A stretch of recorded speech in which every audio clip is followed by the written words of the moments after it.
Muito bem, meus amigos, vamos lá estudando então o nosso livro Nas Fronteiras da Loucura, né? Nós já iniciamos na introdução estudando um pouquinho sobre, um pouquinho não, né? Estudamos bem sobre a parte das influências espirituais, das obsessões. Entramos no primeiro capítulo,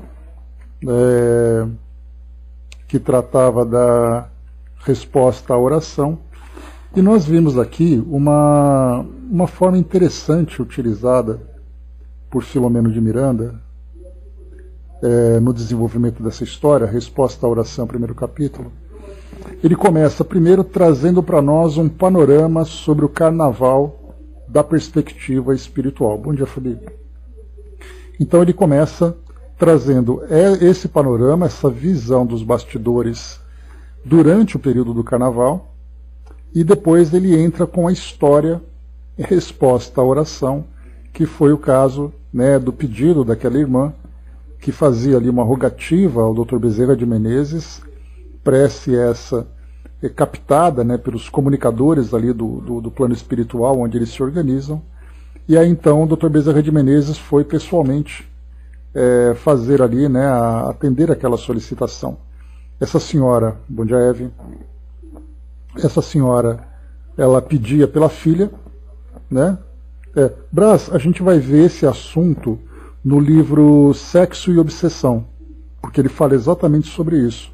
Ele mostra toda essa mobilização, só que, né, nessa perspectiva bem densa, né? Então a gente vai chegar nesse livro aí, que vai falar exatamente desse assunto. Então, aqui então no final, só para a gente poder contextualizar, após a prece, né, ela fazia aqui a solicitação dela, quando ela pedia assim com muito fervor, né, ela dizia: eu reconheço, meu Senhor, a própria inferioridade e não ignoro a ausência de méritos para pedir-vos socorro.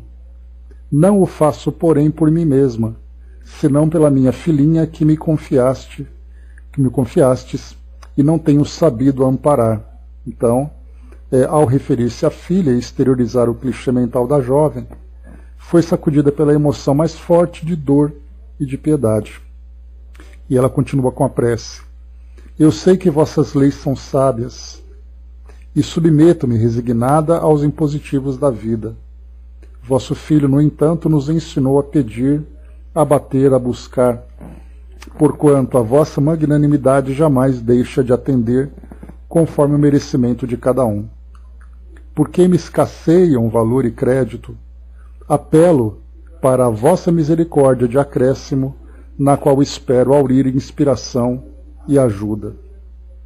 E depois ela continua: permiti que o Dr. Bezerra de Menezes, de quem tanto tenho ouvido falar, em vosso nome possa vir em meu socorro.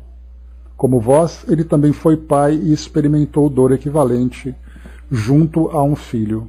Aí o Dr. Bezerra de Menezes, ali junto com Filomeno de Miranda, mostrou ali, né, uma emoção muito grande, porque tocou realmente numa parte muito sensível da história, né, do Dr. Bezerra. E depois aqui no final, o Dr. Bezerra, para o Filomeno, traz um pequeno resumo. Ele diz assim: a sua filha única encontra-se alienada e ela teme pela autodestruição da mesma. Internada em sanatório desta cidade, conforme pude detectar-lhe mentalmente, cada vez mais se agrava o quadro no momento impossibilitada de receber visitas. E aí, após ligeira reflexão, a nossa irmã é portadora de inumeráveis títulos de benemerência, credenciando-se a ter o pedido carinhosamente examinado.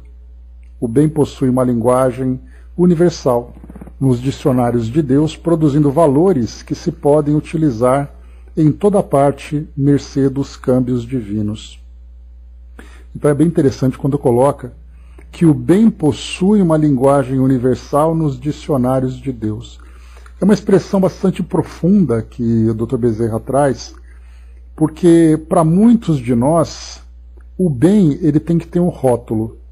O bem ele tem que ter uma cor específica. Aquele bem feito numa outra cor, numa outra circunstância, não serve.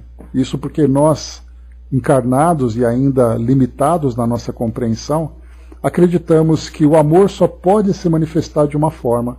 E a gente vê na própria história da humanidade, é assim, quantos daqueles que mesmo fazendo bem dentro de suas crenças, dentro ali dos seus princípios, acabavam sendo criticados, dizendo que aquele bem não serve, só serve o bem do outro. E aí então a gente percebe que quando se fala o bem possui uma linguagem universal nos dicionários de Deus, nós vemos aqui que essa irmã, por exemplo, como é colocada, ela fala do Dr. Bezerra de Menezes de quem ela ouve falar. Então significa que, a princípio, na nossa interpretação, que ela não é espírita, mas nem por isso ela deixa de angariar os méritos para ser atendida por esse espírito e por outros espíritos também que se colocam à disposição. Então não importa qual é, entre aspas, a bandeira que se levanta, né? O que importa é o ato, o que importa é o amor, né? Sendo praticado, trabalhando em benefício do próximo. Então é aqui que essa interpretação cai para nós a respeito do bem, tendo uma linguagem universal nos dicionários de Deus. Bom dia, André. Então aqui finalizamos esse primeiro capítulo, trazendo então início aqueles bastidores da relação entre encarnados e desencarnados.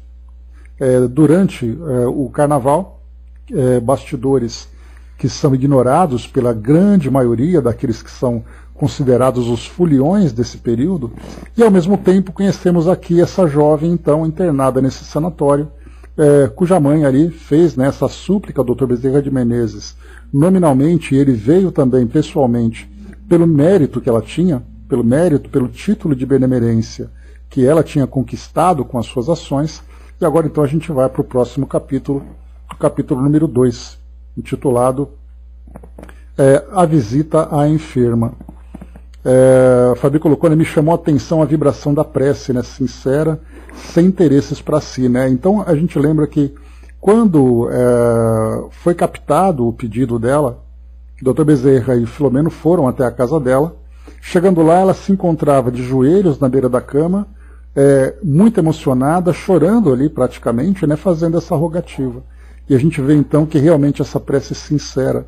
E a gente também tem essa ideia, né, que a nossa prece sempre se torna mais intensa, mais fervorosa no momento de dor. Porque no momento em que nós nos encontramos bem, a nossa prece é aquele agradecimento rápido, ou muitas vezes até com muita felicidade, mas de modo geral é aquela prece rápida, mas a dor intensifica realmente ali a nossa sensibilidade. E aí essa prece realmente se torna muito fervorosa. Né? Mas vamos lá. Aqui então, seguindo essa mesma estrutura que nós vimos no primeiro capítulo, aqui o Filomeno ele inicia trazendo para nós uma visão do carnaval e depois então ele entra no trabalho de socorro que eles estão prestando. Então, a visita à enferma. Vamos aqui então o carnaval, vamos lá. Não obstante conhecêssemos as penosas vibrações de desconcerto psíquico em faixas de alto teor pestífero, as condensações que pairavam no ar, pela densidade pastosa, escura, causavam-nos mal-estar. Então, nesse primeiro parágrafo, que nessa descrição que ele traz, mostra para nós um teor vibratório, como ele coloca, né? Densidade pastosa, escura, porque essa era exatamente a psicosfera que encontravam naquele ambiente por onde eles transitavam, já que eles estavam indo em direção àquele hospital, aquele chamado de nosocômio, né, aqui pelo Filomeno de Miranda, que nada mais é do que o hospital, mas enquanto eles iam até lá, eles passavam por esses ambientes onde a festa acontecia. E aí ele falava exatamente esse mal-estar, essa sensação de sufocamento pela densidade vibratória que se encontrava ali naqueles locais. E é exatamente o que a gente vê também, André Luiz também falou bastante sobre isso, dependendo do ambiente onde eles frequentavam, percebia essa mudança de teor vibratório, fazendo com que se tornasse mais asfixiante, se tornasse mais angustiante. Né? Deixa eu ver aqui, Dudu, só um instantinho. Preciso consultar aqui só Peraí que eu já estou virando aqui. Nós vamos aqui para a carta inicial de Filomeno de Miranda. onde ele traz para nós aqui a data da introdução feita, se eu não me engano, por Emmanuel. Só um instantinho. Está aqui, Salvador, 24 de fevereiro, quarta-feira de cinzas de 1982. Tá, então um livro bastante, bem recente, né? Coisa de 20 anos, de 40 anos. 41 anos agora completando, né? Olha só, que coincidência. Dia 24 de fevereiro, portanto daqui a 9 dias, esse livro estará completando 41 anos. Então assim, bem próximo da nossa atualidade. Então deixa eu só pegar aqui de novo. Porque é importante, né, a gente contextualizar isso. Então nós estamos falando de um carnaval muito recente, né? Vamos aqui. Então ele trazia para nós sobre essa questão da densidade vibratória que esses espíritos então percebiam. E continua. A aspiração do nevoeiro pelos homens, sem dúvida, produzia compreensíveis transtornos emocionais a prazo mais dilatado com efeitos orgânicos. Então, quando ele fala sobre transtornos emocionais com prazo mais dilatado com efeitos orgânicos, ele fala exatamente que as nossas emoções desequilibradas passam a ser somatizadas, afetando o nosso organismo. E aí então nós teremos ali transtornos neurológicos, transtornos respiratórios, metabólicos, digestivos, musculares, tudo isso como resultado daquilo que a mente produz de desequilíbrio e o corpo acaba somatizando, absorvendo essas vibrações, sofrendo o seu efeito. E como Emmanuel lembra muito bem nas suas orientações, que não existem doenças, mas existem doentes. E nesse período em que há esse extravasamento de emoções, de comportamento, de viciações, essas toxinas que nós potencializamos acabam ficando impregnadas nas nossas vibrações, que acabam inevitavelmente afetando o nosso organismo a curto, médio ou longo prazo, de acordo com a intensidade, com o indivíduo, na forma do seu viver. Porque às vezes ele pode, durante o carnaval, ter os excessos e depois, durante a sua vida comum, trabalhar normalmente. Então ele vai ter uma repercussão menor. Agora, aqueles que, mesmo durante o carnaval e na sua vida cotidiana, alimentam essas viciações do álcool, né, das substâncias ingeridas, inaladas, do comportamento que ele tem da sexualidade, do comportamento agressivo, tudo isso vai nada mais, nada menos do que, né, simplesmente potencializando, agravando a sua condição, e, portanto, efeitos mais imediatos. E ele continua. A população invisível ao olhar humano era acentuadamente maior no tresvariar das fortes sensações de que se não havia libertado com a morte. Disputava-se, como chacais, a vampirização das vítimas inermes telecomandadas. Estimulava a sensibilidade e as libações alcoólicas de que participava. Ingeria drogas de que os seus comparsas físicos, verdadeiros intermediários submissos, se auspiciavam. Dificilmente se poderia distinguir se os homens eram cópia rude das fases berrantes dos desencarnados, ou se esses os imitavam, tal a sintonia e o perfeito intercâmbio sustentado. Então, o que nós vemos aqui, quando nós olharmos, por exemplo, né, nas ruas,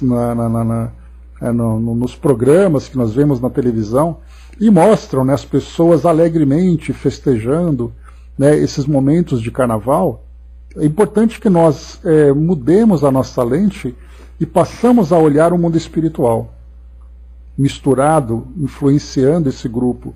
Então aquelas pessoas bonitas, aquelas pessoas alegres, curtindo aquele momento, na verdade estavam ali sendo vampirizadas, estão ali sendo vampirizadas por essas entidades que encontram sintonias e absorvem exatamente tudo aquilo que também é consumido pelos próprios foliões, pelos próprios encarnados.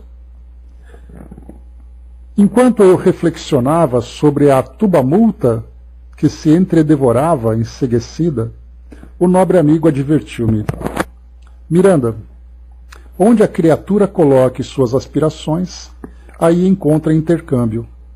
O homem é o somatório dos seus anelos e realizações.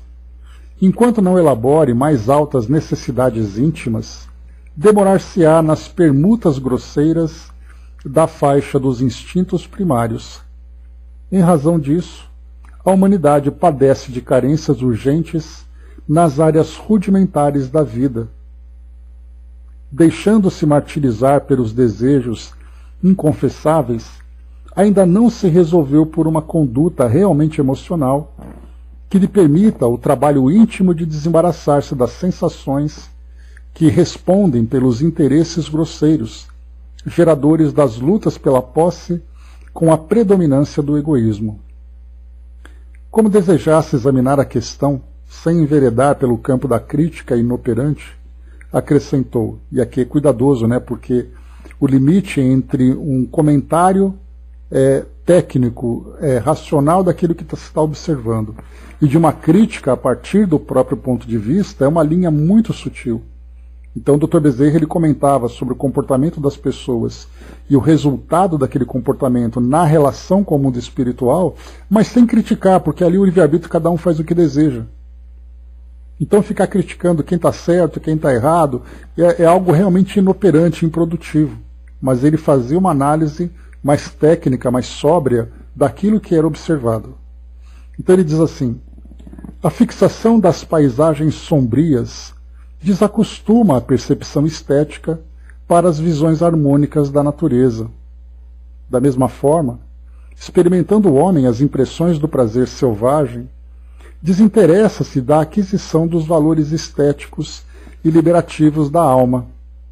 A transposição de planos e aspirações, enquanto se está na área da sofreguidão e do exagero carnal, somente ocorre apesar do tributo de dor e a fortes aguilhoadas da aflição. Toda ascensão exige a colaboração do sacrifício, ao lado das renúncias. A visão dos amplos horizontes coloridos somente é lograda após a vitória sobre as baixadas sombrias e as veredas tortuosas. O fatalismo da vida é para o bem, e a destinação é para a felicidade. Consegui-los ao impulso do amor ou conquistá-los apenas de sofrimentos são as escolhas únicas que se terão para fazer. Até agora, a conquista do belo e a liberação dos vícios têm sido desafios para os espíritos fortes, que marcham à frente, despertando-os da retaguarda, anestesiados na ilusão e agrilhoados aos prazeres aliciantes, venenosos. Não nos cabe, todavia, duvidar da vitória do amor e do êxito que todos conseguirão, hoje ou mais tarde.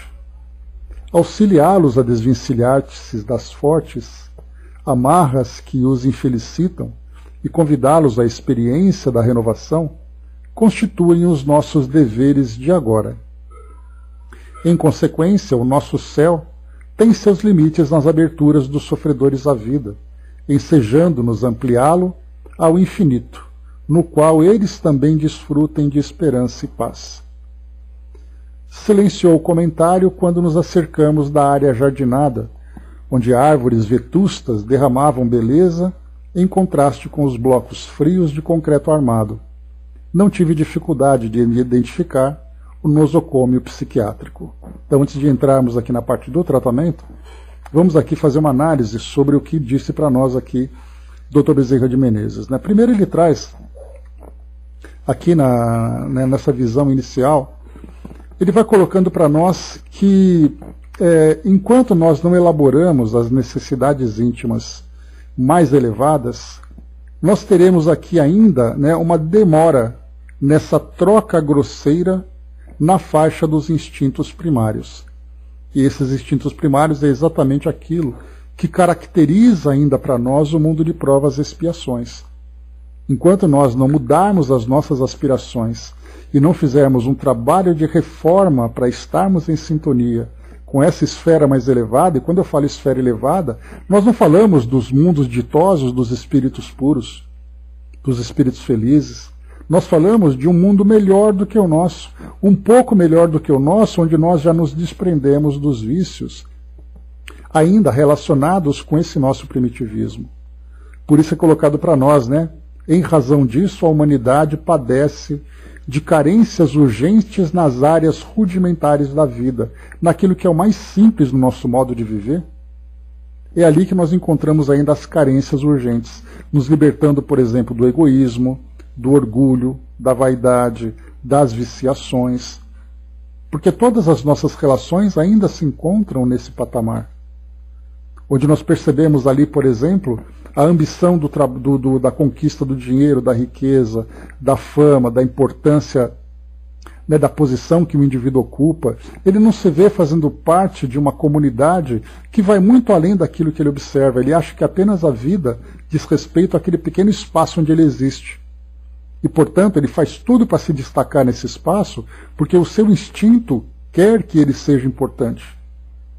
Então, quer dizer, nós vamos vivendo em função daquilo que o nosso dia a dia vai oferecendo, sem termos aspirações maiores, porque o nosso entendimento não consegue alcançar a nossa imortalidade, não consegue alcançar, né, que nós somos espíritos, que temos um grande potencial, que somos seres divinos.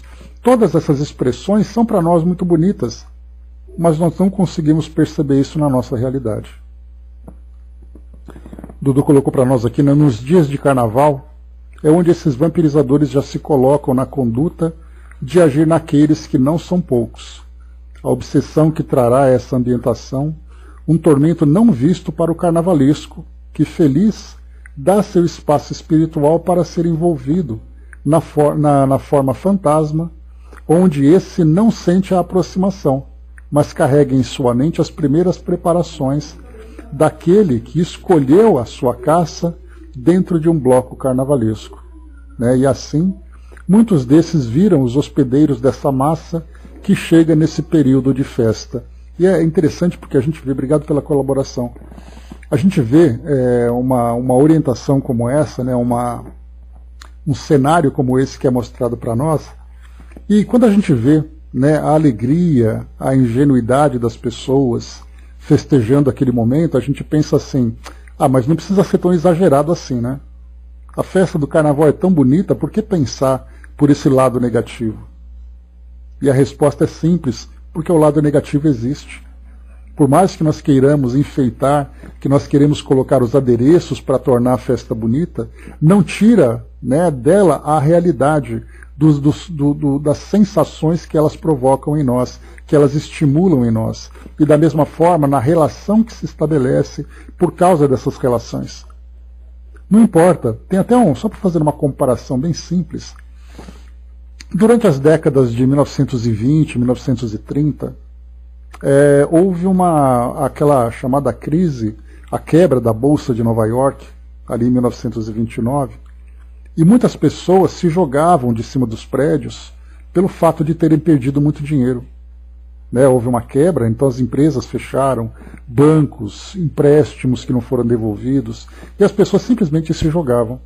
E numa dessas cenas, me recordo que inclusive foi até foto de jornal na época, bom dia professor, foi até foto de jornal na época, uma mulher muito bem vestida, né, com suas pérolas, seu casaco de pele, seu vestido com aquele tecido mais fino da época, ela se jogou e caiu em cima de um carro. E a morte dela, pelo que eles diziam, foi a morte mais bonita que se teve, porque ela parecia uma princesa adormecida, em cima daquele capô de um carro amassado. Não havia sangue, não havia nada quebrado, ela simplesmente parecia com aquela pele de seda, aquele rosto maquiado, com aquele olhar sereno, morta em cima de um carro depois de ter se tirado de cima de um prédio. O que eu quero colocar é que a beleza dessa morte não tira a realidade do suicídio. Aquela jovem, bela, tomada por alguma motivação que a levou a esse desespero, acabou se destruindo e, naturalmente, espiritualmente, por aquilo que nós compreendemos, ela sofre o seu efeito. Então o jornal estampava aquela foto, olha só que coisa bizarra, a foto dela na capa do jornal mostrando a beleza daquele sono que aquela mulher apresentava. Mas aí espiritualmente a gente vê o contrário. Pois é, exatamente, Dudu. Bem isso, né? Então Augusto dos Anjos traz, né, esse tipo de visão. Então assim, é o que a gente coloca, o carnaval, por mais alegre, por mais ingênuo, a gente vê as criancinhas brincando, as pessoas na folia e tudo mais, Tira tudo isso, porque tudo isso nada mais é do que maquiagem. A realidade da festa, a gente tem que olhar exatamente pelos instintos que são estimulados.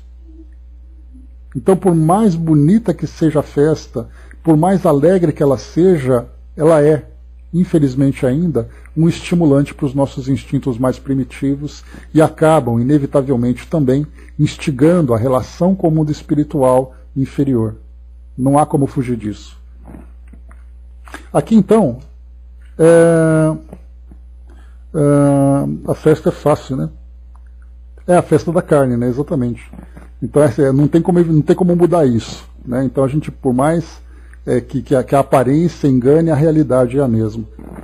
Depois, aqui embaixo, o Dr. Bezerra também traz para nós um outro ponto, quando ele vai mostrando para nós a fixação das paisagens sombrias desacostuma a percepção estética para as visões harmônicas da natureza.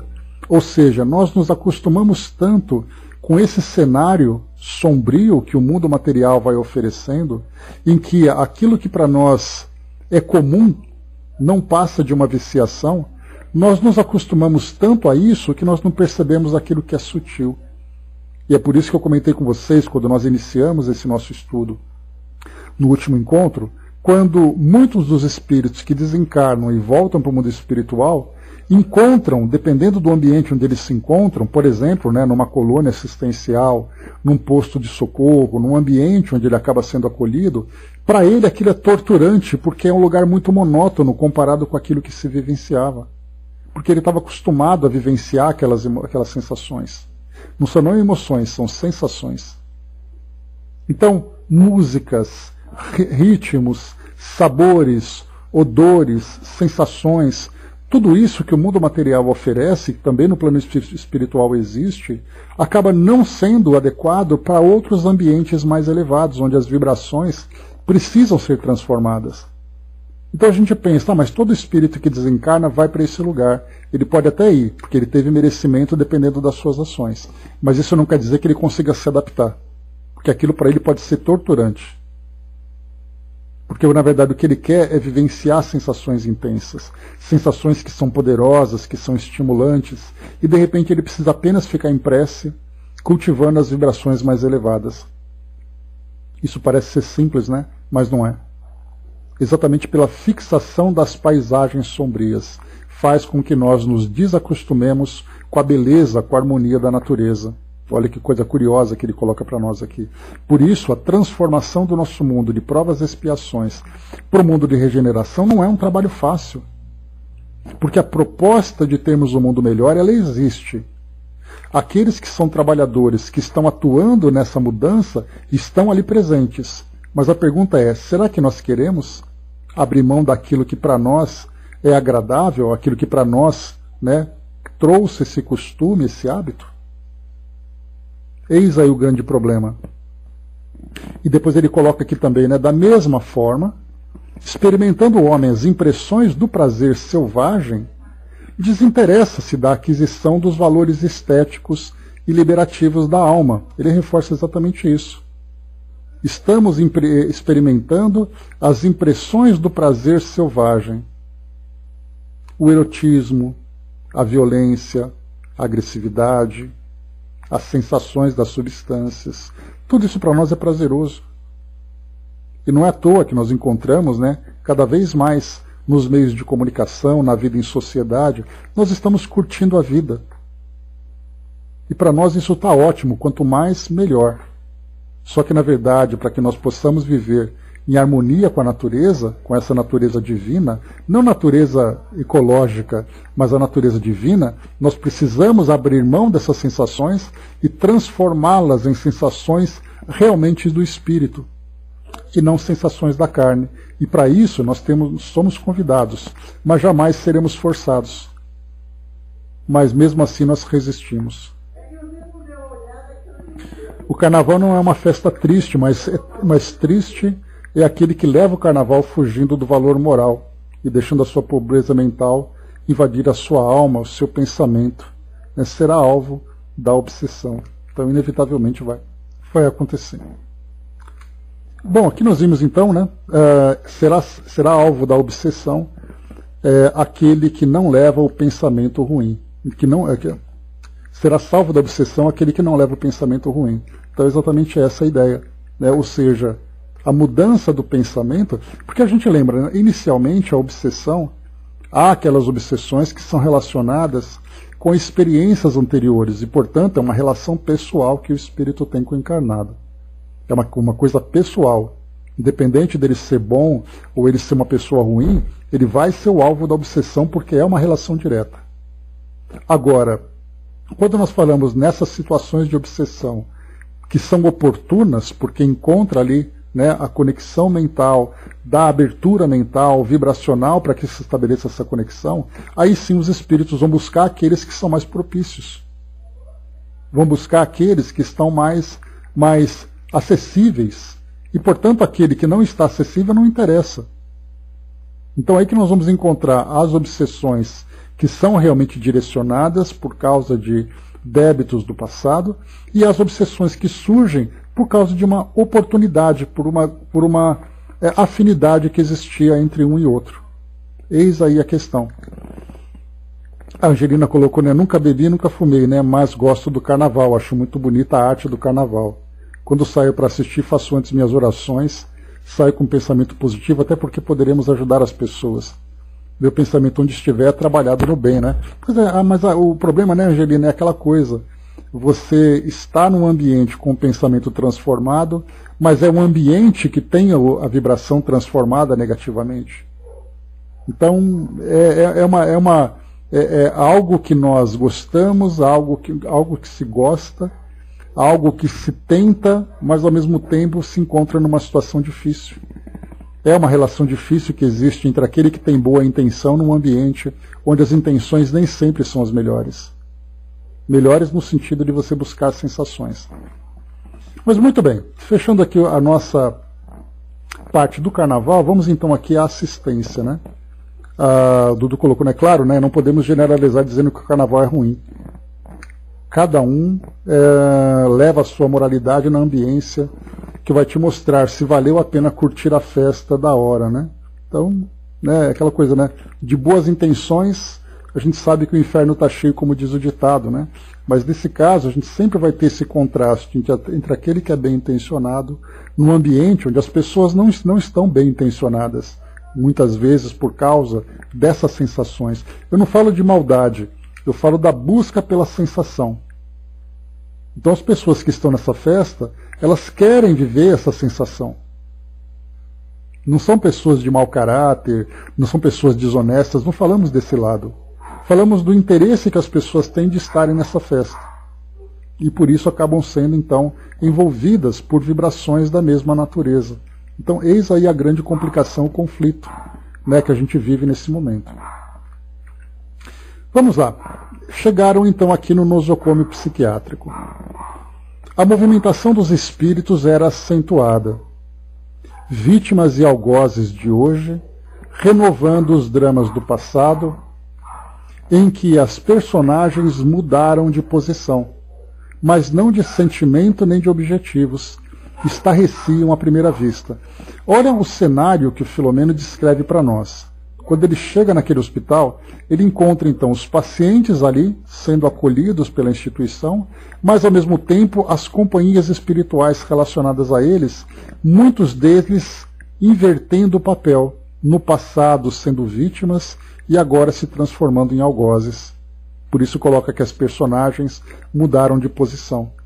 Então os transtornos mentais que aqueles indivíduos hospitalizados estavam vivenciando era exatamente o resultado das influências espirituais obsessivas que eles estavam sofrendo. E aqui então ele vai trazer para nós uma visão mais técnica disso tudo. Mas vamos lá. As descrições mais fortes, as pinturas com as cores mais vivas da ficção literária, não conseguiriam retratar a tormentosa realidade. Aquilo que eu sempre falo para vocês, né? Por mais que nós estimulemos a nossa imaginação para tentar criar um cenário parecido com esse, mesmo isso será fora da realidade. A gente fica imaginando, por exemplo, algo que é muito palpável para nós, para quem assistiu ao filme Nosso Lar, lembra do umbral. que os diretores procuraram apresentar na tela. Da mesma forma, para quem assistiu também a novela A Viagem, naquele momento em que o personagem Alexandre, do Guilherme Fontes, né, o Torres, não me recordo qual dos dois, mas ele cometeu suicídio e foi para o Vale dos Suicidas. E aí então na televisão eles criaram, né, aquele lugar que parecia uma pedreira, onde tinha ali fogo saindo, aquelas poças de lama. Esse era o cenário do Vale dos Suicidas que a televisão procurou trazer para nós. Aquele era o umbral que o filme Nosso Lar procurou trazer para nós. E isso, por aquilo que André Luiz descreve, está totalmente fora da realidade, está muito distante da realidade que os espíritos encontram, porque é um cenário criado pela própria mente atormentada. E não é possível você simular uma tormenta. É como se você tentasse simular a raiva. Ou você tem raiva ou você não tem. Fazer de conta que está com raiva, você está só interpretando. Agora, vivenciar a raiva em si é quando o corpo estremece e a pessoa sente o estômago apertando e tudo mais, né? A mesma coisa do amor. Você não simula amar alguém. Ou você ama de fato, sentindo isso do fundo da alma, ou você apenas interpreta.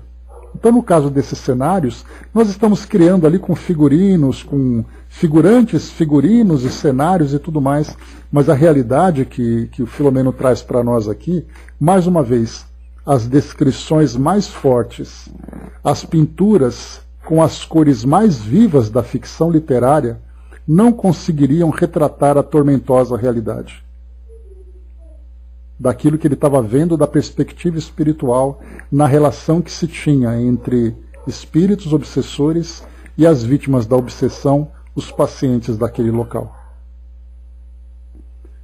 Como em parte alguma a criatura humana se encontra sem o paternal auxílio de Deus, notava-se igualmente a presença de entidades benfeitoras que se especializaram no socorro aos alienados de ambos os planos da vida, participando dos mistérios da caridade fraternal, ungidos de amor e profundo respeito às vítimas dos próprios infelizes engodos.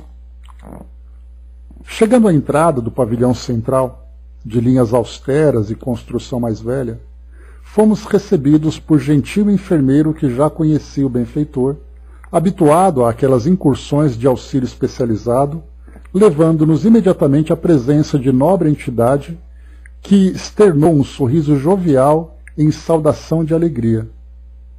Fui apresentado na condição de participante da experiência caridosa, vindo a saber que aquele espírito fora na Terra nobre discípulo das teorias freudianas, a que se aferrava, tentando explicar a patogênese da grande maioria das alienações mentais, conforme o esquema do ilustre médico austríaco.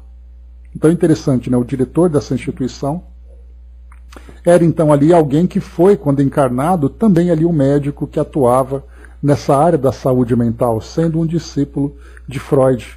E ele procurava explicar a patogênese, ou seja, a causa, a origem das doenças das alienações mentais. E mais uma vez a gente reforça, não foi à toa que as primeiras uniões de profissionais, de médicos que formaram a Associação Médico Espírita eram psiquiatras.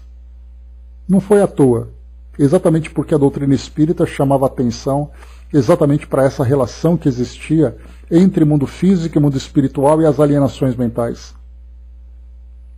Então, tanto é assim, como nós já conversamos, nós temos hoje, né, hospitais psiquiátricos espíritas, que trazem também na sua terapia a terapia espiritual. Então não é à toa e não é por acaso, porque foi exatamente nessa relação entre mundo físico e mundo espiritual, o ponto de contato foi exatamente as alienações mentais. E aqui então esse médico, quando encarnado, ele procurava estudar a origem dessas alienações. Ignorando ou esforçando-se por desconsiderar a problemática da imortalidade da alma, foi, no entanto, excelente trabalhador da saúde mental naquela mesma cidade.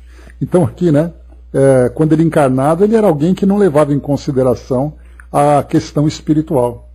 Mas mesmo assim ele foi um grande trabalhador. Já Dr. Bezerra de Menezes, que era espírita e médico, a gente lembra que ele escreveu, quando encarnado, o livro A Loucura sob Novo Prisma.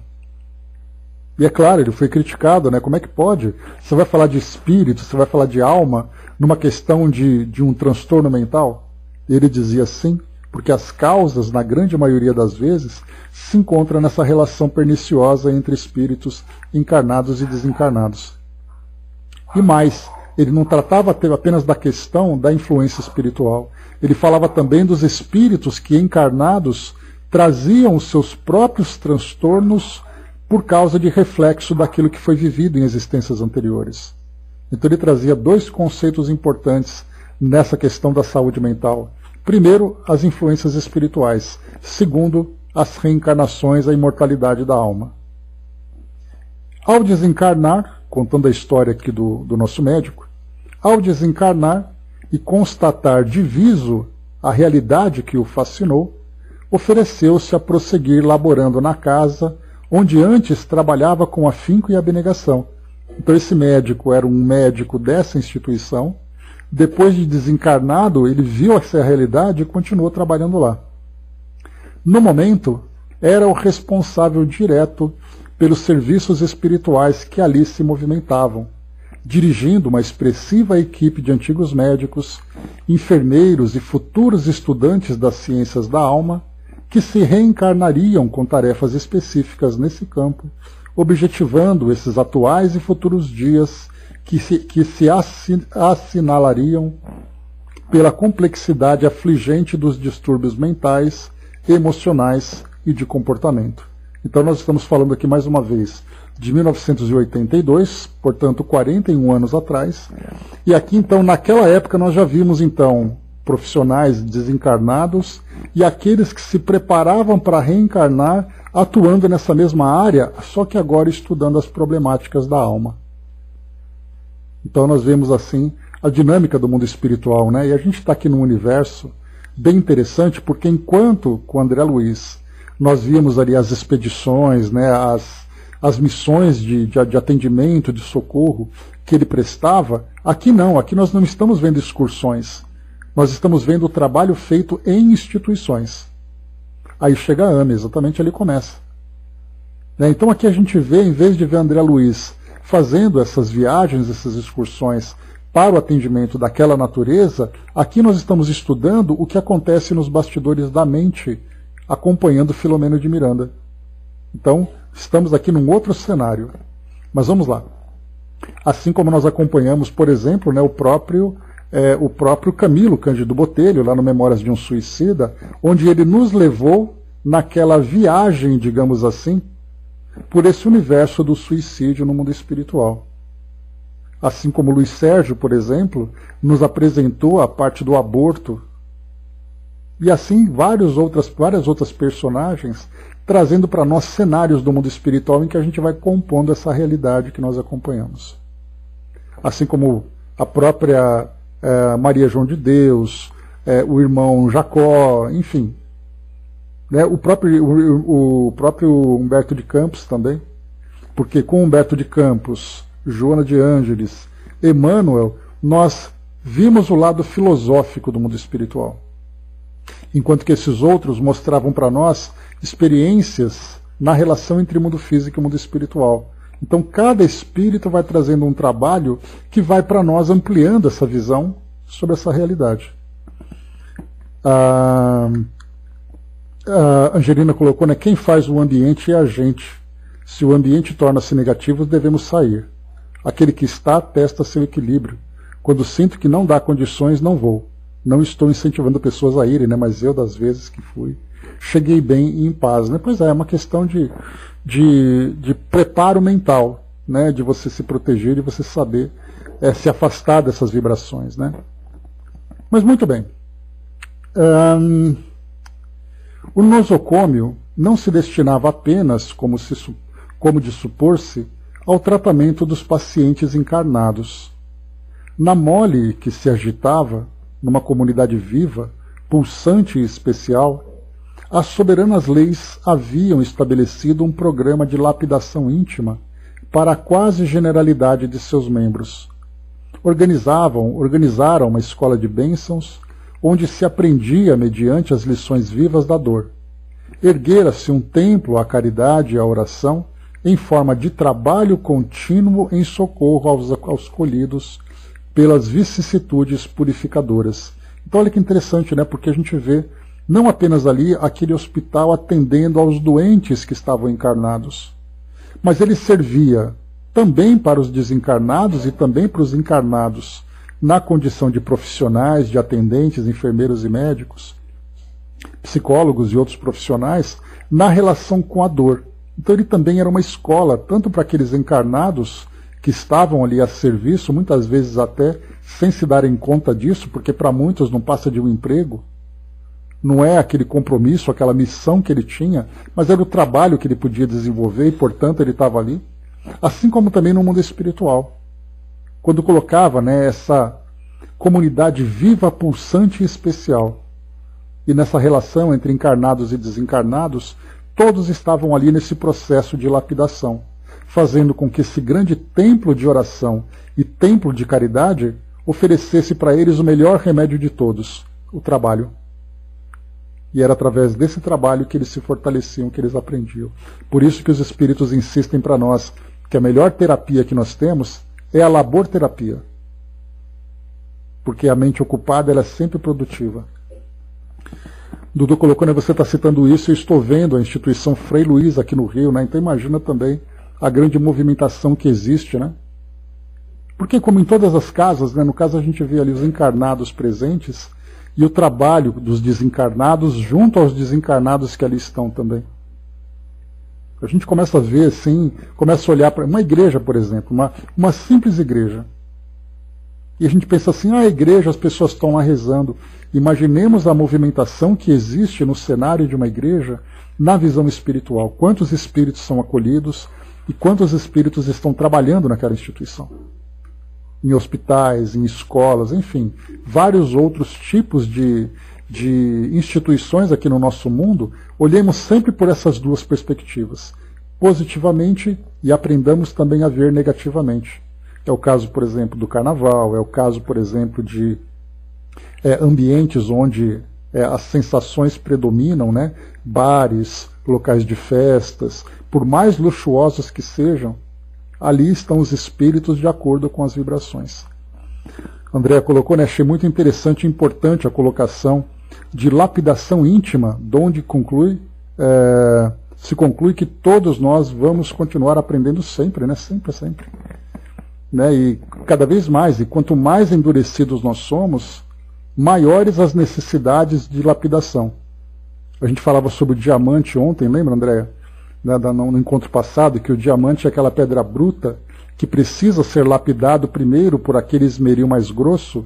Para muitos, estar nesse ambiente, lidando com dores tão intensas e com casos tão desequilibrantes e dolorosos, é exatamente aquela lixa grossa que vem para sensibilizar aqueles que se encontram ainda endurecidos. Pois é, haja esmeril. Ainda bem que o esmeril divino nunca gasta, né?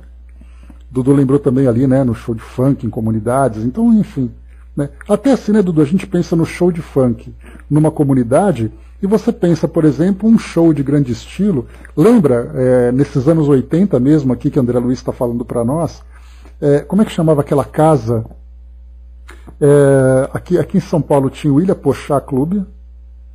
Aí no Rio tinha Scala, se eu não me engano, era o nome, onde mostrava aquele carnaval de luxo, né, que mostrava na televisão, aquelas pessoas ali bebendo champanhe caríssimo. Quer dizer, o ambiente, né, a riqueza material dele não reflete nem a riqueza e nem a pobreza espiritual do local. Então não importa se você está numa comunidade, se você está na cobertura de um hotel 5 estrelas, né, ali você vai encontrar da mesma forma. Né? Depende, né, Brasa? Ali o que vale, né? Você tem show de funk também que acaba sendo leve, digamos assim, né? Que são pessoas que vão lá para se divertir. Assim como você tem um carnaval também, que é aquele carnaval ingênuo, como você tem aquele carnaval também que é pernicioso. Então depende do quê? Da forma como as pessoas estão ali. Vamos lá. Correndo aqui para a gente acabar o capítulo.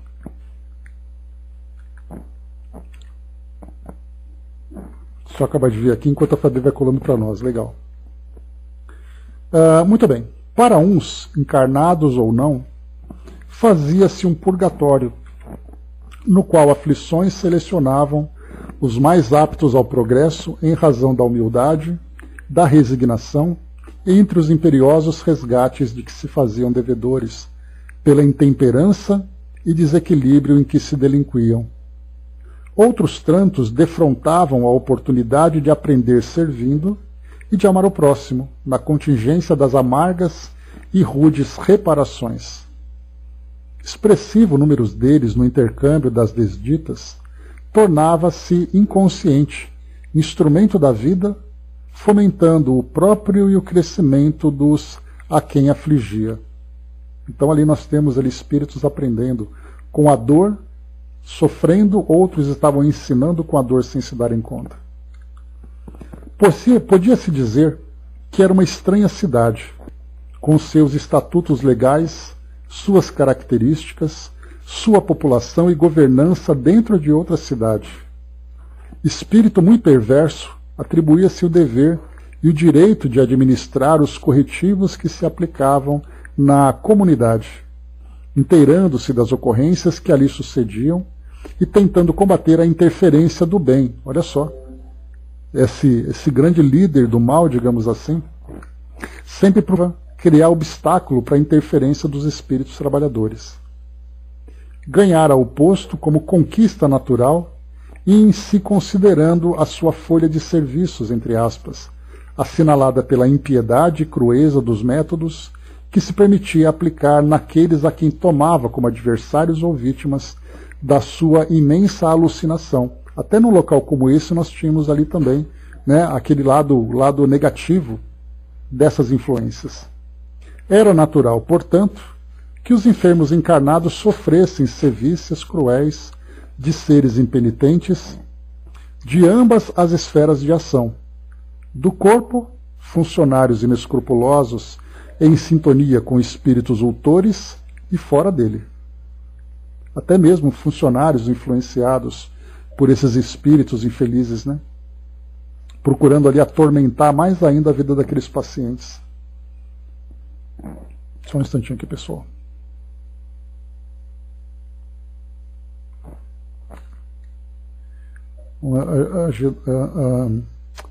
Ajeitar aqui um pouquinho. Bom.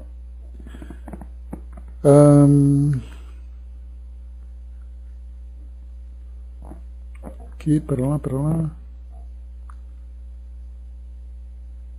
Tá.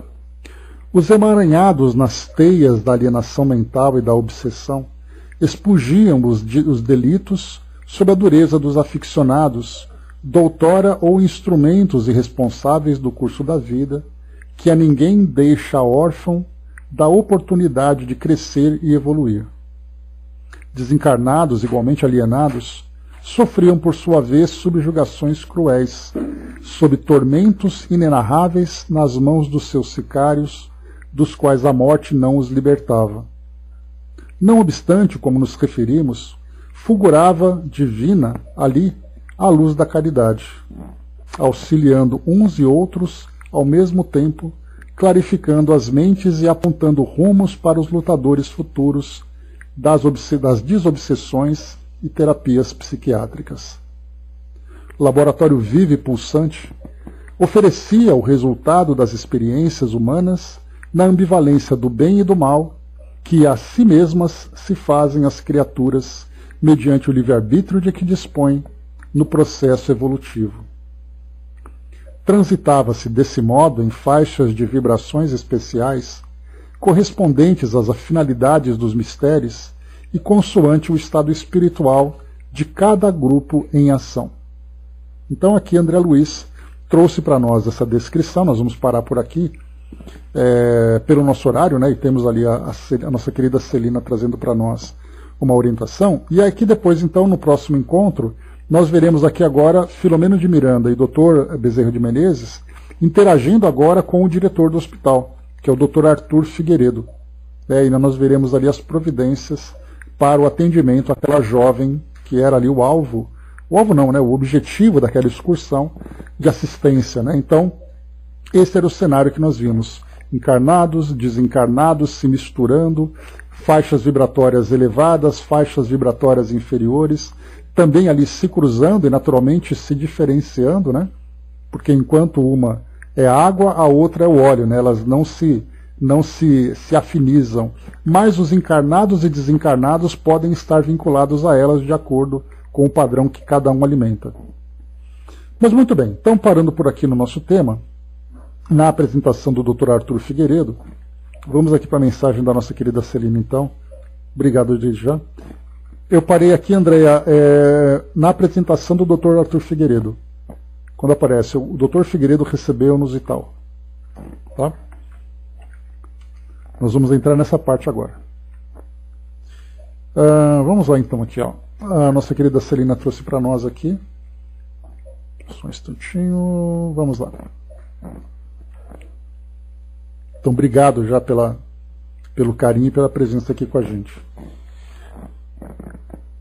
Queridos amigos, rogando a Jesus por sua paz, peço ao Mestre por todos nós e que Ele nos conduza nas reflexões a que nos propomos.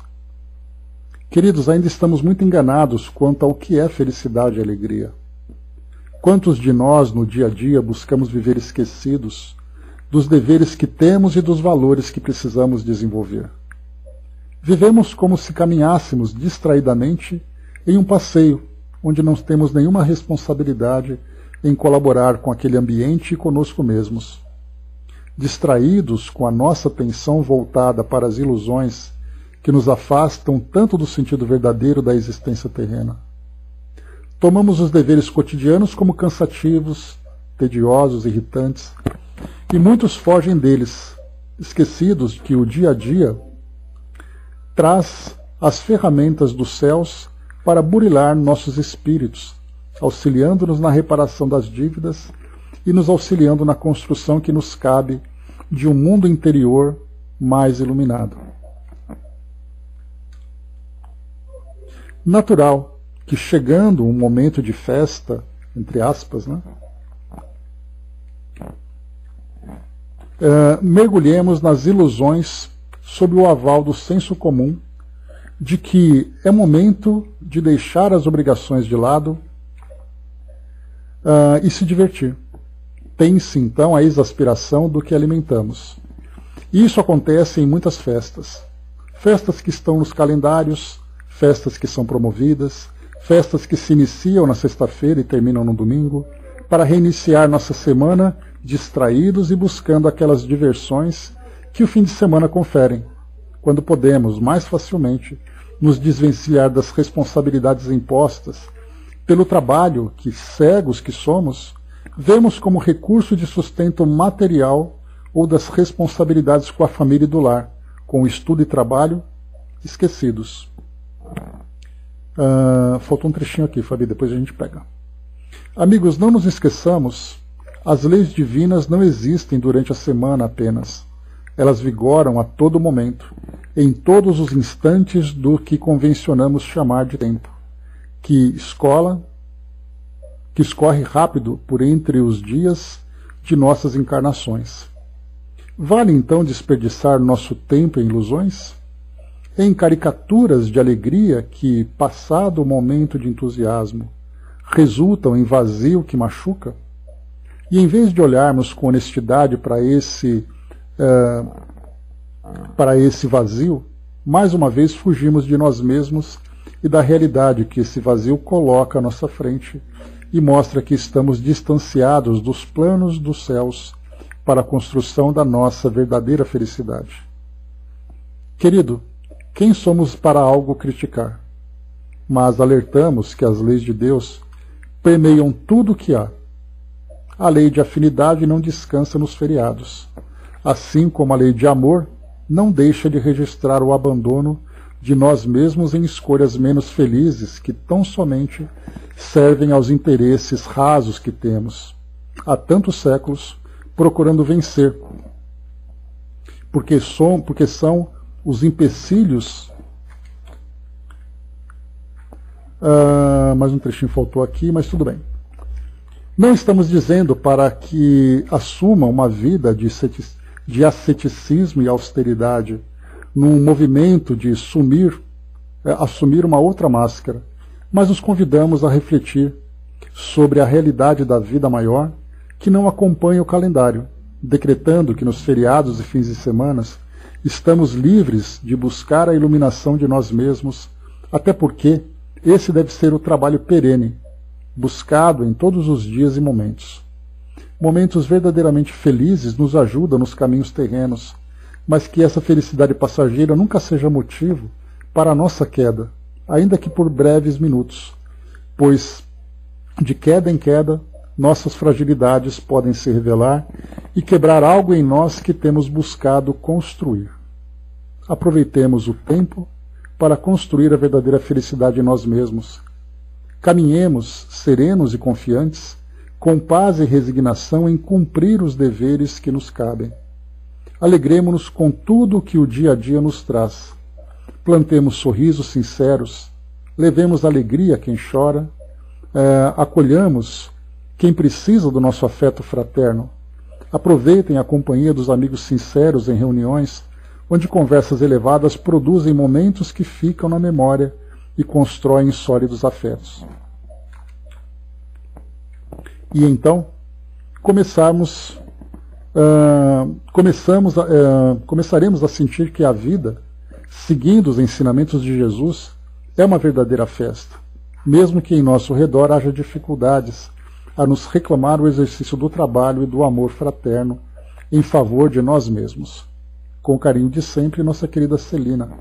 Então, trazendo para nós essa reflexão importante, colocando a ideia de que, quando nós falamos sobre aquela questão da dupla personalidade, lembram? Que dentro do momento de estudo, no momento de trabalho, no trabalho fraterno, nós temos o espírito elevado, e de repente nós buscamos na nossa vida comum aquilo que nos dá prazer. E aí nós vamos perceber que existe algo... Obrigado, Fabi. Depois nós vamos perceber que existe algo que existem vibrações que não combinam, que não são compatíveis. Então, nós temos que unir essa dupla personalidade numa única personalidade. E que essa única personalidade vibre nesse padrão elevado que sempre nos é oferecido. Então, quando ela coloca para nós aqui que as leis de Deus, e a lei de amor, principalmente, ela não tira férias, e ao mesmo tempo também não aproveita feriado, não é só de segunda a sexta, mas é constantemente, isso é algo que é muito valioso para nós. Então, nós não vamos ter estudo um tal dia, que eu já falei para vocês que quarta-feira nós não teremos estudos. Não significa que nós não tenhamos compromisso com aquilo que nós estamos aprendendo. Então, essa constância nesse padrão que nós abraçamos, do nosso modo de viver, deve ser alimentado o tempo todo. Nós temos que ficar muito atentos a isso. E com o passar do tempo, a gente vai começar a valorizar muito mais a felicidade do espírito do que essas pequenas alegrias que nós vivemos aqui no nosso dia a dia. Existe uma diferença, André, entre dia de preguiça e dia de descanso. O preguiçoso é aquele que não faz nada sabendo o que tem que fazer. Aquele que descansa está refazendo as energias para começar de novo. Então, assim, só mudar o nome, que assim você não se sente culpada. Coloca, em vez de dia da preguiça, coloca dia de descanso, está valendo. A Angelina colocou, pois é, também pode. Em nossa instituição não há recesso, só paramos na pandemia, mas ficamos online, o trabalho não para. Então, meus amigos, é isso. Finalizando por aqui, obrigado à nossa querida Celina, por esse reforço, de chamar a nossa atenção para buscarmos as verdadeiras alegrias que nós estamos aos poucos aprendendo. Aos poucos, porque as alegrias do mundo nos envolvem com muita intensidade e nós aproveitamos cada uma delas. Mas é importante que a gente transformar esse sentimento, essa sensação que ela nos provoca, em sensações elevadas e definitivas também. Esse é o aprendizado para todos nós. Mas é isso, meus amigos. Finalizando por aqui o nosso trabalho de hoje, então. Vimos aqui, então, essa primeira parte desse capítulo. Temos uma